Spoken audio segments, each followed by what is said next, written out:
날마다 매 순간 우리에게 들려오는 소식들은 좋은 소식도 있고 좋지 않은 소식도 있습니다. 좋은 소식이 들려올 때 여러분은 어떻게 반응하시며 또 안 좋은 소식을 듣게 되었을 때 여러분들은 신앙인으로서 어떻게 반응하며 사십니까? 사도 바울은 자신이 로마 감옥에 갇혀 있을 때 자신에게서 복음을 받고 골로새에 가서 고향 사람들에게 생명의 복음을 전하고 그곳에 교회를 세우고 목회 활동을 하던 에바브라가 찾아와서 골로새 교회의 여러 상황들을 이야기했을 때 먼저는 1절부터 8절까지 말씀에서는 하나님께 감사했다고 했습니다. 그리고 오늘 9절에서부터 12절까지 말씀은 그 교회의 여러 가지 어려운 사정에 대한 이야기를 듣고 특별히 골로새 교회에 침투한 혼합주의적 이단들에 대한 이야기를 듣고 한 번도 방문한 적이 없고 만난 적도 없는 골로새 교회와 그 신자들을 위해서 내가 계속해서 기도한다 라고 말하고 있습니다. 사랑하는 주 안의 성도 여러분, 이처럼 우리는 우리에게 들려오는 소식이 좋은 소식이면 하나님께 마땅히 감사해야 할 것입니다. 그리고 또 좋지 않은 여러 가지 부정적인 이야기들이 들려올 때는 그것은 곧 하나님께서 나에게 기도하라고 주신 기도의 제목들이라는 사실을 아시기를 바랍니다. 형제의 연약한 소식을 접했을 때 그리고 성도들의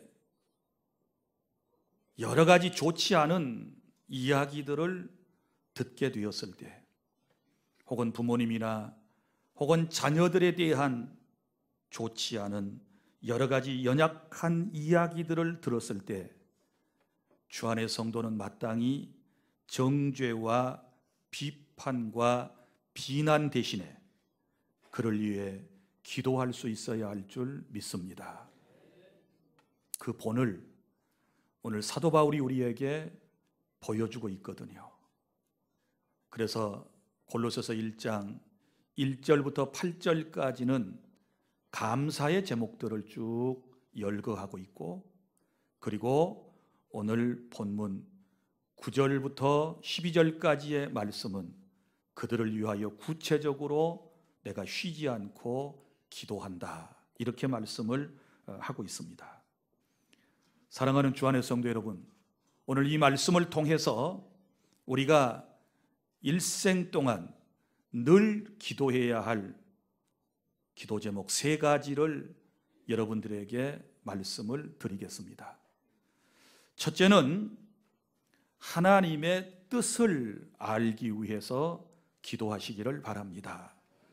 9절 다 함께 시작. 이로써 우리도 듣던 날부터 너희를 위하여 기도하기를 그치지 아니하고 구하노니 너희로 하여금 모든 신령한 지혜와 총명에 하나님의 뜻을 아는 것으로 채우게 하시고 아멘. 여기 이로써 우리도 듣던 날부터 뭘 들었다는 겁니까? 골로새 교회에 대한 사정 이야기를 들었다는 겁니다. 그래서 그 교회의 형편이 지금 어떠한가에 대한 소식을 듣고 그들을 위하여 기도하기를 그치지 아니한다. 그 첫 번째가 바로 너희로 하여금 모든 신령한 지혜와 총명에 하나님의 뜻을 아는 것으로 채우게 하시기를 기도했다라고 하는 말씀입니다. 성도 여러분, 하나님의 뜻이 무엇입니까? 우리가 세상의 다른 것은 잘 몰라도 신앙생활을 하면서 하나님의 뜻을 바로 아는 것이 중요합니다. 하나님의 뜻은 이렇게 정의할 수 있습니다.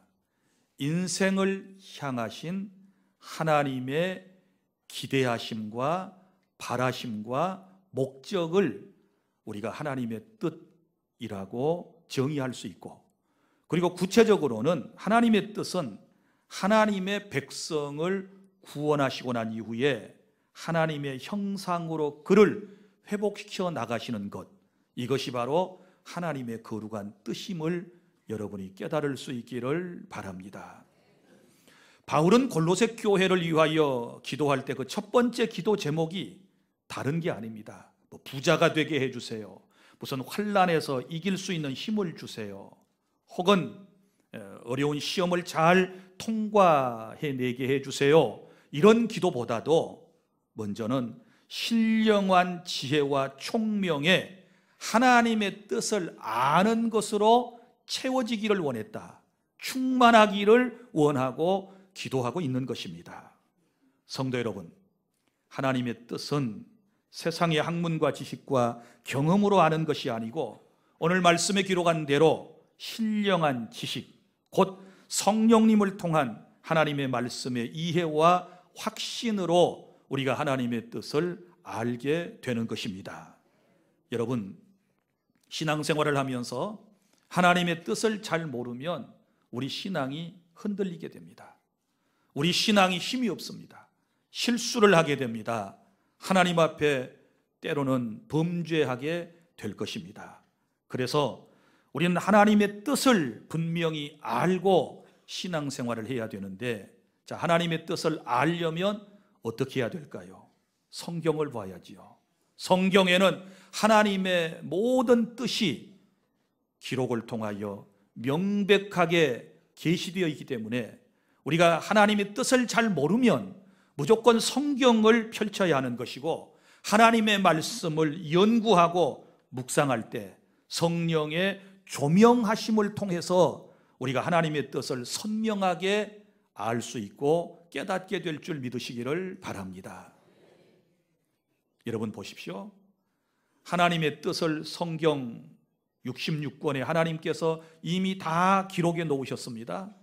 그런데 이 기록된 말씀을 껌껌한 데서 보게 되면 어떻게 될까요? 깨달음이 없습니다. 읽을 수도 없습니다. 알 턱이 없지요. 여러분이 컴컴한 곳에 가서 이 보배로운 말씀을 가만히 들고 있다고 그래서 여러분이 무슨 도움이 될 수 있겠습니까? 그렇지 않습니다. 이 컴컴한 곳에 조명이 쫙 비춰오고 빛이 들어오면 이 말씀이 확연하게 잘 드러나고 우리 눈에 쏙쏙 들어오면서 우리가 깨달아지게 되는 것처럼, 그냥 어두운 심령을 가지고 어둠 가운데서 성경을 읽으면 수천 번을 읽어도 그 뜻을 못 깨달아요. 빛이 있어야 돼요. 그걸 성령의 비춰주심, 조명하심이라고 얘기하는 거예요. 그래서 우리가 성경을 연구하고 성경을 읽을 때에 항상 성령 하나님의 비춰주심, 이 조명하심을 통해서만 하나님의 뜻을 보고 알 수 있게 됨을 기억하고 신령한 은혜로 하나님의 뜻을 알아가는 우리 주 안의 모든 성도 여러분들이 다 되실 수 있기를 바랍니다. 종종 여러분들이 저한테 이런 질문을 합니다. 목사님, 어떤 것이 하나님의 뜻입니까? 어떤 것이 하나님의 뜻입니까? 다 물론 알고 오는 것입니다.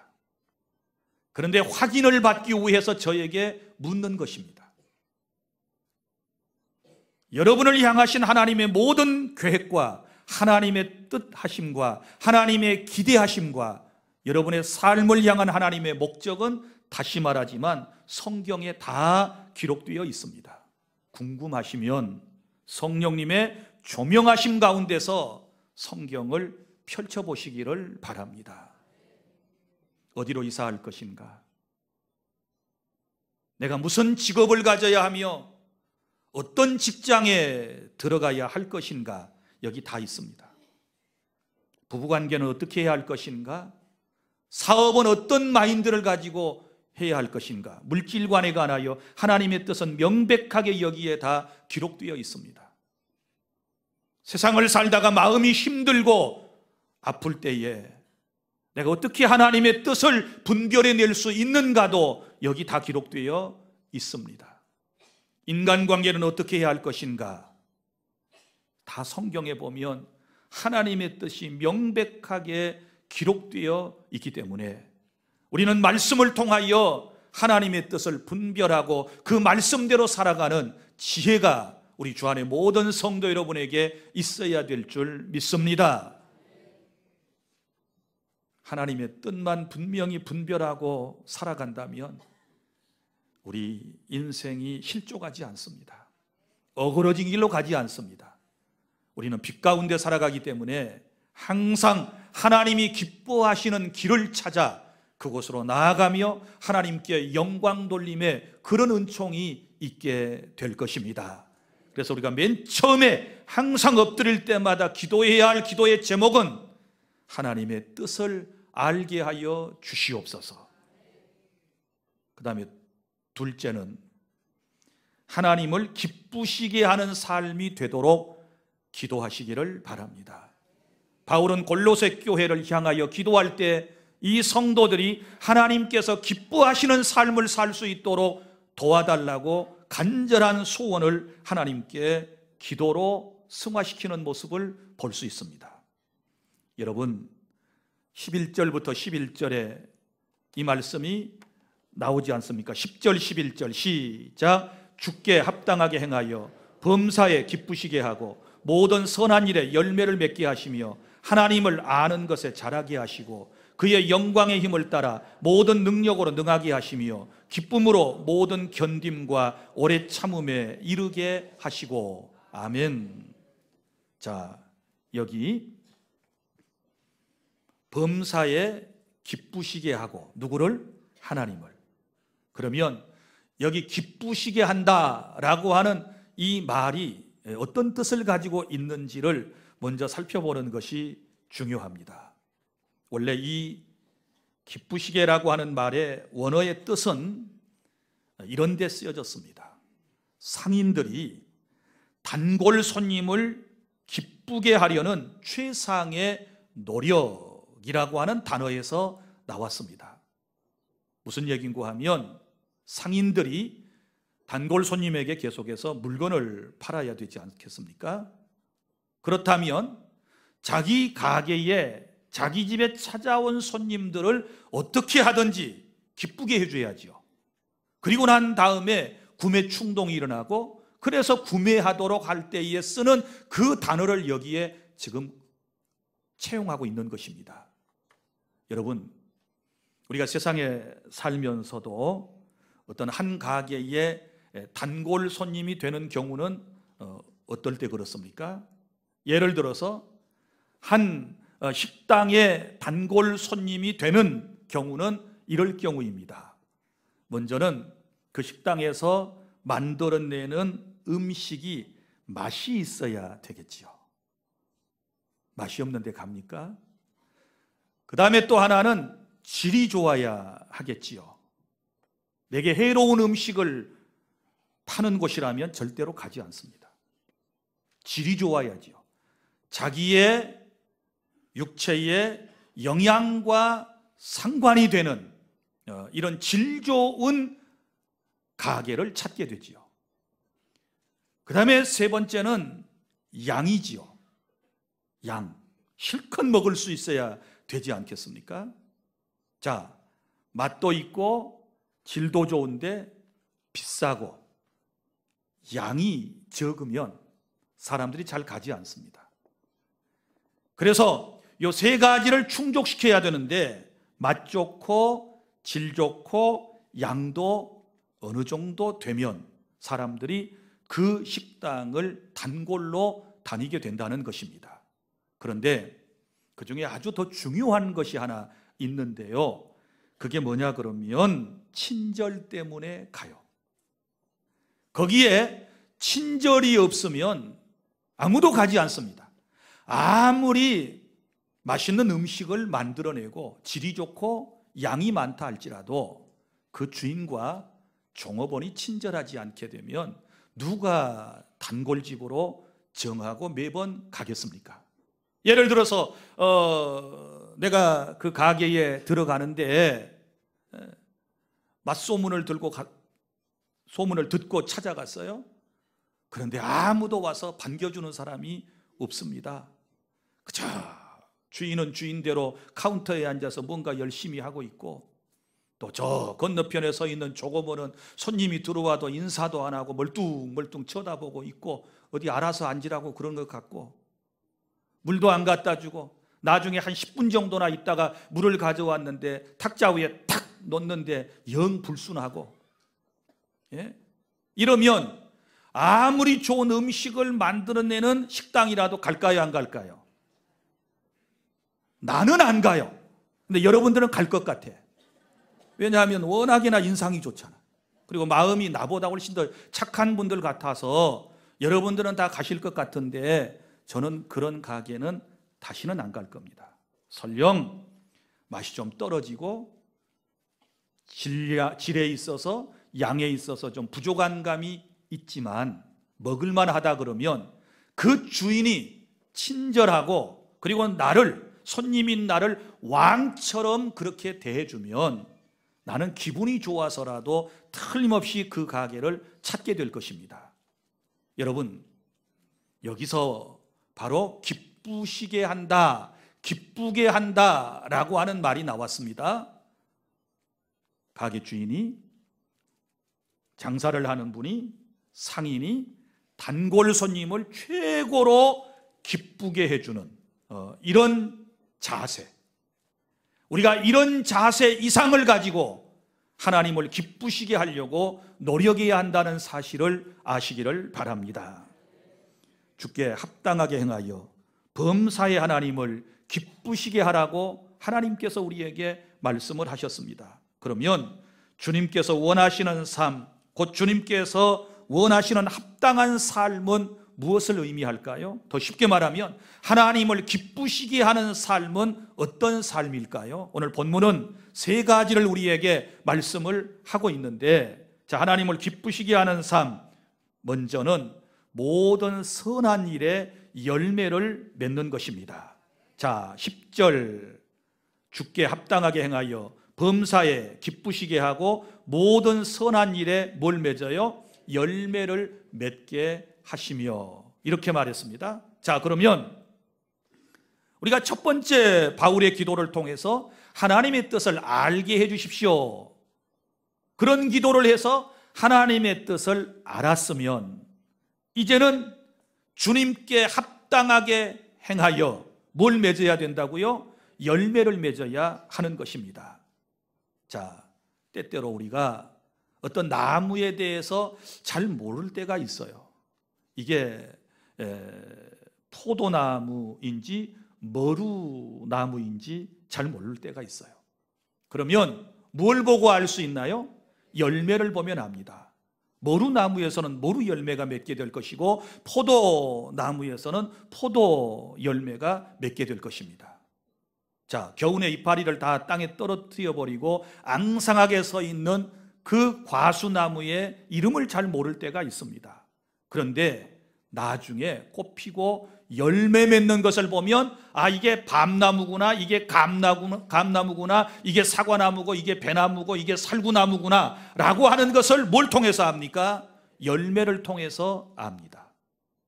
우리의 신앙생활이 그렇습니다. 열매를 통해서 그 사람의 신앙을 평가할 수 있습니다.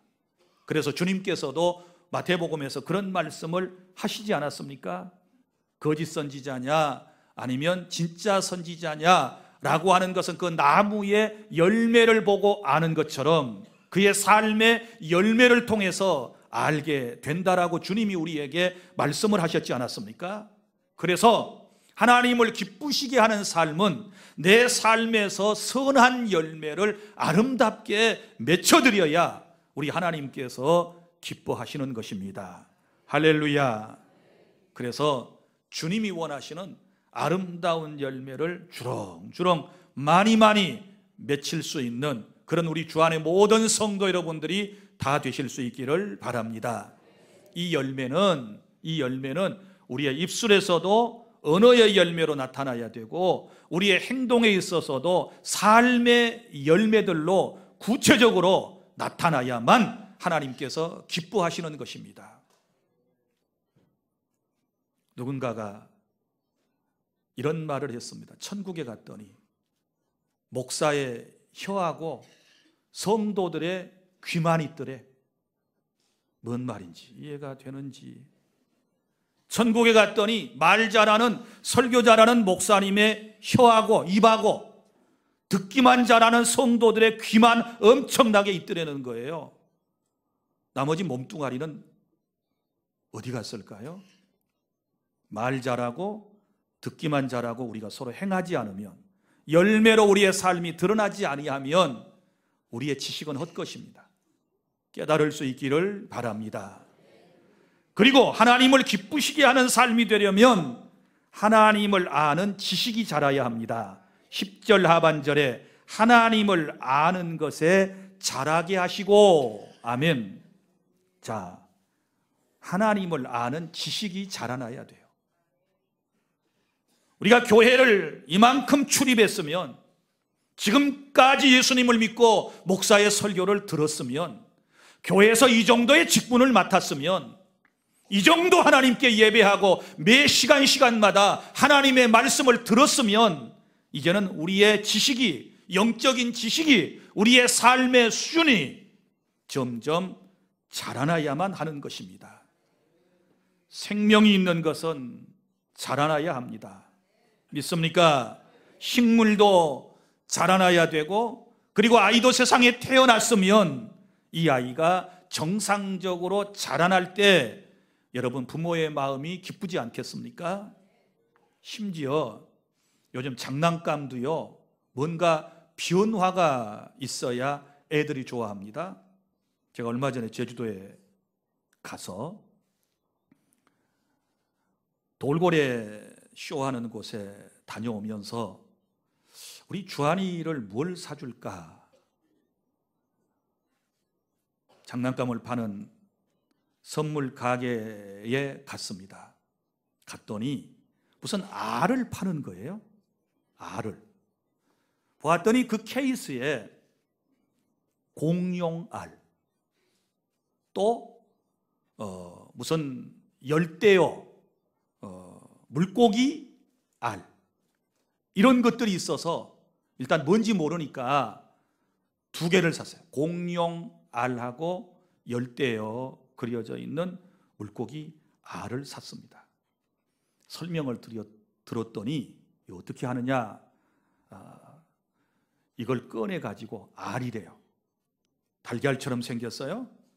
이걸 컵 안에 넣고 물을 부어 놓으면 이게 시간이 되면 알이 터지면서 안에 있는 공룡이 나오고 물고기가 나온다는 거예요. 그래서 이걸 사다가 우리 주한이가 목포에 왔길래 그걸 주었어요. 또 더 큰 것도 사왔는데 그거는 우리 집에서 부화시킬 것이 아닌 것 같아서 이건 서울 집에 가서 하고 일단 여기서 한번 해보자. 그리고 컵 안에다가 알을 넣고 물을 3분의 2 정도 붓고 기다리는 것입니다. 분명히 그 알이 깨어난다 그랬으니까. 하루 정도가 지나니까 신기하게도 금이 쫙 갔어요. 하루 반이 지나니까 뭐가 톡 터졌어요. 계란에서 병아리가 부화하듯이 이게 점점 톡톡 터지면서 주둥이가 나왔어요. 그래서 이틀 동안 저희 집에 그걸 물을 주고 기다리다가 더 기다려야 할 것 같아서 그걸 차에다 조심히 싣고 서울로 갔습니다. 제가 지난주에 다녀왔습니다. 우리 주한이가 그걸 들고 왔습니다. 하나는 공룡, 하나는 열대어 물고기. 이게 시간이 지나니까 정말 그걸 탁 깨뜨리고 나와가지고 이게 밖으로 드러난 거예요. 나는 이걸 보면서 야, 물을 열심히 붓고 아침마다 기다리는 거예요. 와서 또 보고 또 보고. 그런데 만약에 그게 물이 불어가지고 아마 터지는 것 같아요. 이게 터져갖고 나오지 않았다면 아이의 심령 속에 얼마나 큰 상처가 되었을까, 이런 마음이 들더라고요. 나는 착하니까 그런 마음이 들었어요. 얼마나 얘가 실망했을까. 그런데 감사하게도 공룡도 나오고 물고기도 나와서 저한테 보여주는데 얼마나 제 마음속에 흐뭇했는지 몰라요. 이것이 나오기까지 기다릴 줄 알고, 그죠? 기다릴 줄 아는 걸 가르치는 거죠. 하루 자갖고는 절대로 안 나와요. 궁금한 양반들이 많아요. 사다가 집에서 여러분도 한번 해봐요. 안 나오면 기분 나쁘고 나오면 기분이 좋아요. 세상의 모든 것이 다 그래요. 내가 바라는 대로 모든 것이 척척 진행해 가면 마음이 기쁘고 행복감을 느껴요. 그런데 내가 원하는 때에 원하는 것들로 모든 것들이 바꿔지지 아니하게 되면 우리의 마음이 상해요. 우리 하나님께서도 마찬가지예요. 우리가 이만큼 설교를 듣고 이만큼 신앙생활을 했으면 하나님을 아는 지식이 자라나야 우리 하나님께서 기뻐하실 줄 믿으시기를 바랍니다. 사람이 떡으로만 살 것이 아니요 하나님의 입으로부터 나오는 모든 말씀으로 살 것이니라. 말씀을 자꾸 들으면 우리의 영혼이 살게 되고 우리의 영적인 삶은, 우리의 육신의 삶은 성장과 성숙이 함께 일어나서 하나님께 기쁨이 될 줄 믿으시기를 바랍니다. 그리고 하나님을 기쁘시게 하는 삶 세 번째 또 나옵니다. 여기 11절 시작. 그의 영광의 힘을 따라 모든 능력으로 능하게 하시며 기쁨으로 모든 견딤과 오래 참음에 이르게 하시고. 아멘. 자, 이 말씀은 무슨 말씀인가 하면 하나님께서 주시는 힘과 능력으로 능하게 하시며, 이렇게 말씀을 했습니다. 능하게 하신다 라고 하는 말은 능력이 있게 하시며 강하게 하시며 라고 하는 뜻인데, 힘과 능력으로 강한 믿음의 소유자가 되어서 하나님께서 주시는 기쁨으로 모든 것을 견디며 오래 참아내는 이 삶이 하나님을 기쁘시게 한다, 이런 뜻이에요. 이해가 되셨습니까? 자, 하나님의 능력으로 여기 감당할 수 있는 것 두 가지가 나오지요. 하나는 견딤은 그랬어요. 견딤 나와 있죠. 이 견딤이라고 하는 말은 환경을 의미하는 것입니다. 어떤 어려움 가운데서도 주님께 주시는 힘과 능력으로 환경에 굴복하지 아니하고 맞서서 견디어내고 자기의 믿음을 지키는 이 삶이 하나님 보실 때 기쁨이 될 줄 믿습니다.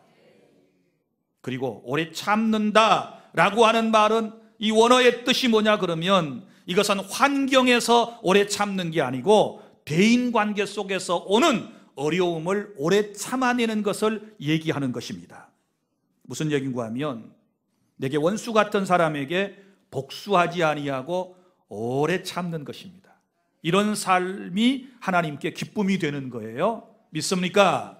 잘도 참는 거예요. 그런데 어떻게 참아요? 내 힘으로 참을 수 있나요? 하나님께서 주시는 힘과 능력을 통하여 우리가 대인관계의 모든 어려움을 극복해 낼 수가 있는 것입니다. 믿습니까? 저는 우리 주 안의 모든 성도에게 이런 은혜가 있기를 바랍니다. 그러면 다시 한번 성경 본문에 밑줄을 그어볼까요?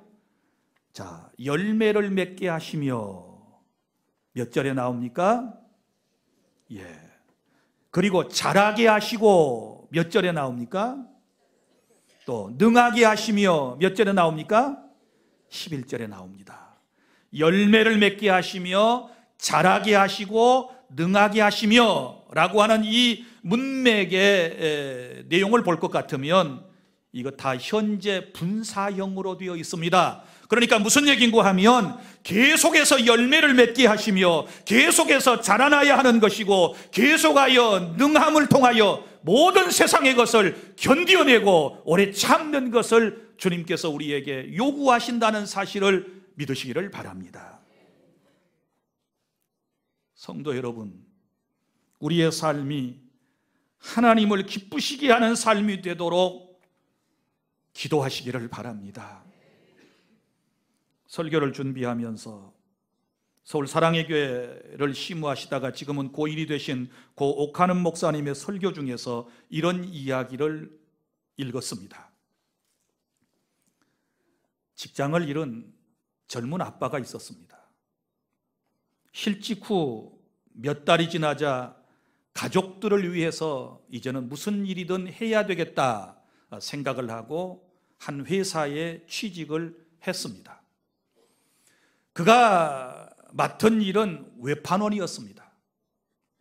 가가호 집을 방문하고 그리고 길거리에서 만나는 사람에게 상품을 소개하고 그것을 판매하는 일을 하게 되었습니다. 매일 아침 일찍 출근을 해서 길거리에서 혹은 집에서 물건을 팝니다.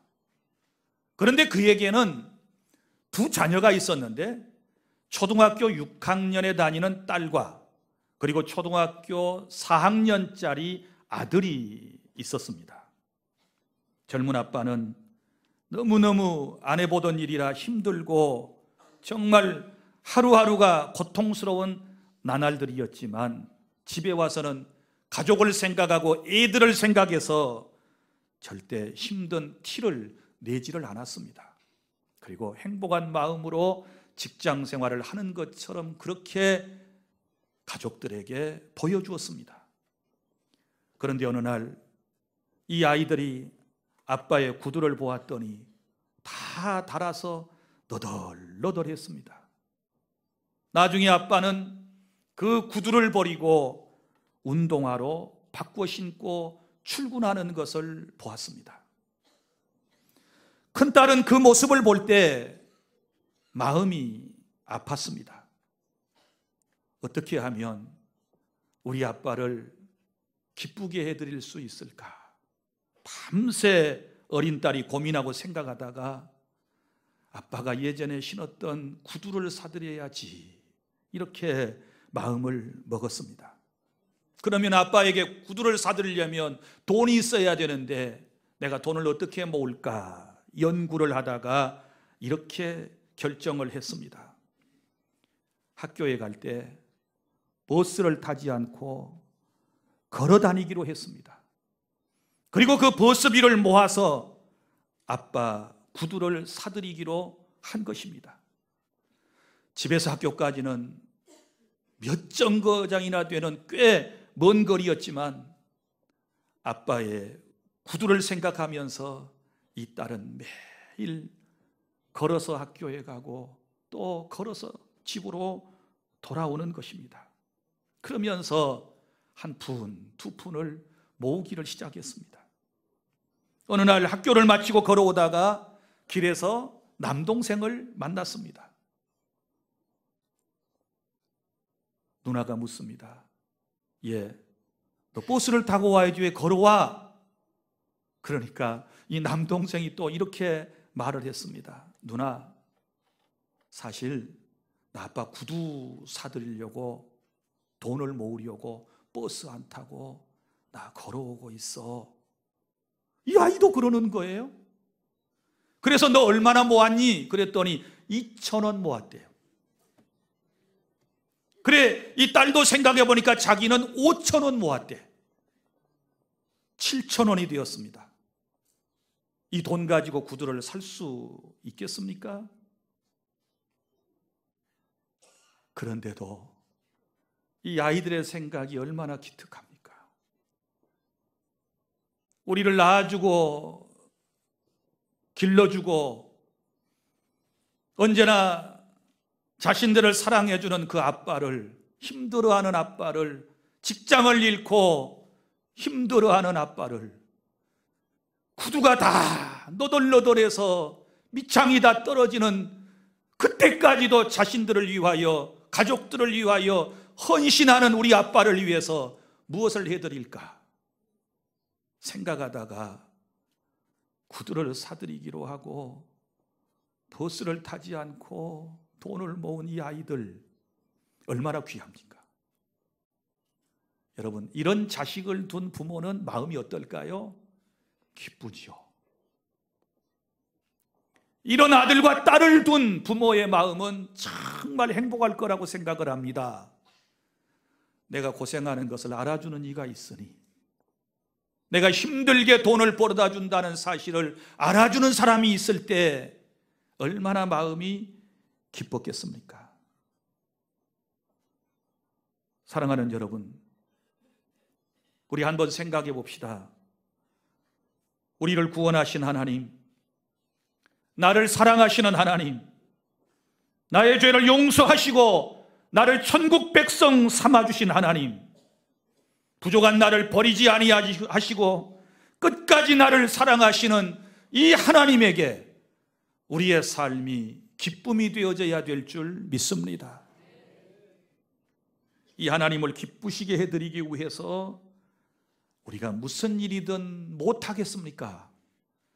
하나님께서 기뻐하시는 일이라면 뒤로 물러서서도 안 되는 것이고, 하나님께서 기뻐하시리라면 따져서도 안 되는 것이고, 하나님께서 기뻐하시는 일이라면 머뭇거려서도 안 되는 것이고, 우리는 감사함으로 그 일을 감당해야 우리 하나님께서 더 기뻐하시고 우리에게 복을 내려주신다는 사실을 믿으시기를 바랍니다. 우리가 기도해야 할 두 번째 제목은 다른 게 아니고, 날마다 하나님에게 기쁨이 되는 삶을 살게 하여 주시옵소서, 이렇게 기도하는 저와 여러분이 될 수 있기를 바랍니다. 셋째, 12절입니다. 어떤 기도를 계속해야 할까요? 하나님 아버지께 감사하는 삶이 되도록 기도하십시오. 12절 시작. 우리로 하여금 빛 가운데서 성도의 기업의 부분을 얻기에 합당하게 하신 아버지께 감사하게 하시기를 원하노라. 아멘. 자, 아버지께 감사하게 하시기를 원한다, 이렇게 말씀을 하고 있습니다. 여기서 바울이 감사하는 기도의 제목 두 가지가 나오지 않습니까? 하나는 우리를 빛 가운데서 살게 해주신 은혜에 대하여 감사를 하고 있습니다. 그래서 빛 가운데서라고 하는 말은 무슨 말인가 하면 하나님의 영광과 하나님의 은총과 하나님의 사랑을 말하고 있는 것이고, 그리고 빛 가운데 계신 하나님의 나라를 여기서 말씀을 하고 있는 것입니다. 예수님은 빛으로 세상에 오셨습니다. 나는 세상의 빛이다. 요한복음 1장에서 나는 세상의 빛으로 왔다. 그런데 많은 사람들이 안타깝게도 빛으로 나오지 않는다라고 주님께서 한탄하셨습니다. 그럼 왜 많은 사람들이 빛이신 주님께로 나오지 아니할까요? 그것은 이런 이유 때문에 그런 것입니다. 어두운 세상 사람들이 빛이신 주님께로 나오게 되면 자기 자신들의 모습이 어때요? 환하게 드러나기 때문에 그래서 나오지 못한다, 이렇게 말씀을 하셨습니다. 여러분, 빛이 오면 어두움은 사라집니다. 믿습니까? 그래서 사람들이 빛이신 주님께 잘 못 나오는 거예요. 그걸 두려워하는 거예요. 왜? 지금까지 어두움에서 행할 때는 아무것도 보이지도 않았고 아무것도 드러나지 않았지만 이제 빛으로 나오게 되면 자기 자신들의 모든 모습이 적나라하게 드러나기 때문에 빛으로 오는 것을 싫어한다. 그런데 하나님의 은혜 가운데 저와 여러분은 빛이신 주님께로 나와 지금 빛을 비추고 있고 빛 가운데 살게 되었으니 이것이 감사한 일인 줄로 믿으시기를 바랍니다. 어두움 속에 있으면 사방대 부딪힙니다. 어두움 속에 살아가면 얼마나 답답하겠습니까? 어두움 속에 살아가면 자기의 갈 길을 알지 못합니다. 어두움 속에 살아가면 온갖 실수를 다 하게 됩니다. 그런데 감사하게도 우리는 지금 빛 가운데 살아가고 있는 것입니다. 그러면 감사해야지요. 주님이 나를 빛으로 인도하시지 않습니까? 날마다 감사하시기를 바랍니다. 그리고 또 하나 더 감사해야 할 제목이 나오는데, 그것은 성도에게 기업을 주심에 대하여 감사하라고 말씀을 하고 있습니다. 우리로 하여금 빛 가운데서 성도의 기업의 부분을 얻기에 합당하게 하신 아버지께 감사하게 하시기를 원한다. 믿습니까? 자, 우리를 여기 뭐라고 부르고 있습니까? 성도라고 부릅니다. 죄인된 우리를 성도라고 부르고 계십니다. 우리가 구원받은 것만 해도 너무 감사한데, 우리가 하나님의 나라를 기업으로 받게 되었다. 그런데 여기 하나님이라고 하는 말을 빼고 뭐라고 썼는가 하면 아버지께 감사하시기를 원하더라. 물론 이 아버지는 누구실까요? 하나님 아버지시지요. 그럼 사도 바울은 이렇게 말할 때 뭔가 의도하는 바가 있는 것입니다. 그것은 뭐냐 그러면 하나님과 우리와의 관계를 부모와 자식, 부자지간의 관계로 지금 설명을 하고 있는 것입니다. 여러분, 세상에서도 어떻습니까? 아버지의 재산은 아들이 상속을 받습니다. 믿습니까? 우리가 하나님 아버지를 모신다면, 우리의 하나님 아버지가 계신다면 우리는 그분의 모든 것들을 상속받게 될 줄 믿습니다. 우리가 상속받게 될 그 가장 고귀한 것이 바로 천국이라는 사실을 믿으시기를 바랍니다. 하나님 나라의 상속자가 되게 하셨으니 이보다 더 큰 은혜가 어디 있을까요? 세상에서는 부모님에게 우리가 물려받은 것이 없지만, 상속받은 것이 없지만, 하늘 아버지께 하나님의 나라를 상속받았다면 이보다 더 감사하고 이보다 더 기쁜 일이 어디에 있겠습니까? 그래서 날마다 감사해야 될 줄 믿습니다. 그럼에도 불구하고 성도라고 불리우는 사람들이 감사하지 못하고 세상에서 원망하며 세상을 살아가고 있습니다. 여러분, 성령이 함께 하시는 사람은 범사에 감사하며 살아가지만 마귀에게 휘둘려 살아가는 사람은 원망하며 불평하며 세상을 살아가게 됩니다. 똑같은 환경이지만 어떤 사람은 불평하고 어떤 사람은 감사하며 살아가고 있는 것입니다. 감사는 행복의 씨를 심는 것이라면 원망과 불평은 불행의 씨를 심는 것이고, 감사는 부요의 씨를 심는 것이라면 불평은 가난의 씨앗을 심고 있다는 사실을 아시기를 바랍니다. 기억하십시오. 씨는 좋은 씨든지 나쁜 씨든지 뿌려놓으면 언젠가는 거두게 됩니다. 직장에서도 불평불만만 늘어놓는 사람은 결국 그 직장에서 퇴출당합니다. 만약에 직장의 직원이 100명이었는데 구조조정을 한다고 칩시다. 사정에 따라서 누군가 한두 명 정도를 퇴출을 시켜야 된다라고 할 때, 여러분 같으면 어떤 사람을 퇴출하고 어떤 사람을 남게 하시겠습니까? 늘 직장에서 일도 하지 아니하면서 원망하고 불평하고 투덜거리고 게으른 사람, 이런 사람을 퇴출 순위 1번에 넣지 않겠습니까? 그리고 늘 감사하면서 행복해 하면서 일하는 사람은 어떻게 하든지 그 직장에서 돌보아주고 함께 일하기를 원하게 될 것입니다. 우리의 삶이 그렇습니다.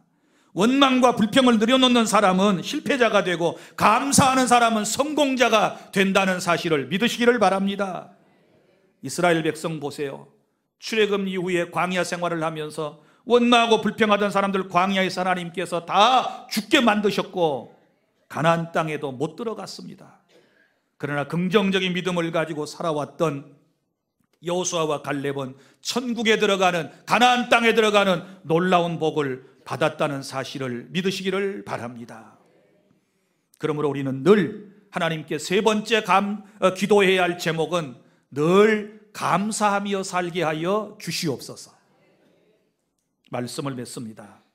사도 바울은 한 번도 가본 적이 없는 골로새 교회 성도들을 위해서 감사하면서 기도했습니다. 먼저는 그들이 잘한 것에 대해서 감사했고, 그리고 난 다음에 그들의 연약함에 대해서 그들을 돕기 위하여 기도를 쉬지 않고 했다라고 하는 말씀이 오늘 본문 말씀이 아니겠습니까? 이 시간 이후부터 여러분들은 누군가의 소식이 여러분들에게 전해지게 되었을 때 좋은 소식이 들려오면 함께 감사하는 좋은 행복한 마음을 가지시기를 바라고, 혹여 좋지 않은 소식이 들려오게 되면 어떤 사람의 부족함이나 연약함에 대해서 소식이 들려오면 정죄하거나 비판하거나 비난하기보다는, 다시 말하지만 하나님께서 내게 주신 기도 제목인 줄 알고 바울처럼 기도하면 돼요. 믿습니까? 바울은 기도하지 않습니까? 기도 제목을 주신 거예요. 기도해 주기는커녕 안 좋은 소식을 듣고 비판, 비난, 정죄하면 그건 성도의 아름다운 삶이 아닌 것입니다. 지난 시간에도 말씀을 드렸지만 우리의 귀는 복 있는 귀가 되어서 늘 행복한 소식, 좋은 소식만 듣는 귀가 되기를 바랍니다. 그리고 우리의 입술은 복된 입술이 되어서 복음만을 전하는 입술이 될 수 있기를 바랍니다. 그리고 생각해 보면 내가 구원받고 오늘 이 자리에 있게 된 것은 누군가의 기도 때문이지요. 골로새 교회가 세워질 수 있었던 것은 바로 사도 바울의 간절한 기도가 있었기 때문에 이 교회가 세워질 수 있었던 것처럼 우리 개인의 삶도 마찬가지입니다. 나를 위하여 기도하는 부모님이 계셨고 나를 위하여 기도하시는 여러 친구들, 지인들이 있었기 때문에 내가 구원받고 오늘 이 자리에 나와서 하나님께 예배하게 되었다는 사실을 기억하고 우리도 빚진 자의 심정을 가지고 누군가의 영혼 구원을 위해서 기도하고 그분의 나약함을 하나님께서 함께 해주셔서 승리자가 될 수 있도록 하나님의 뜻을 잘 알아서 하나님이 기뻐하시는 일을 하며 날마다 감사하며 살아가는 사람이 되게 해달라고 우리가 이제는 기도해 줘야 될 때인 줄로 믿으시기를 바랍니다. 우리가 늘 쉬지 않고 기도해야 할 제목, 하나님의 뜻을 알게 해 주십시오. 하나님을 기쁘시게 하는 삶이 되게 해 주십시오.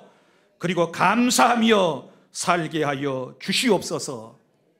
이 기도가 오늘 저와 여러분이 드려야 할 중요한 기도의 제목들임을 꼭 기억하시고 이렇게 기도하고 또 이런 삶이 될 수 있기를 바랍니다.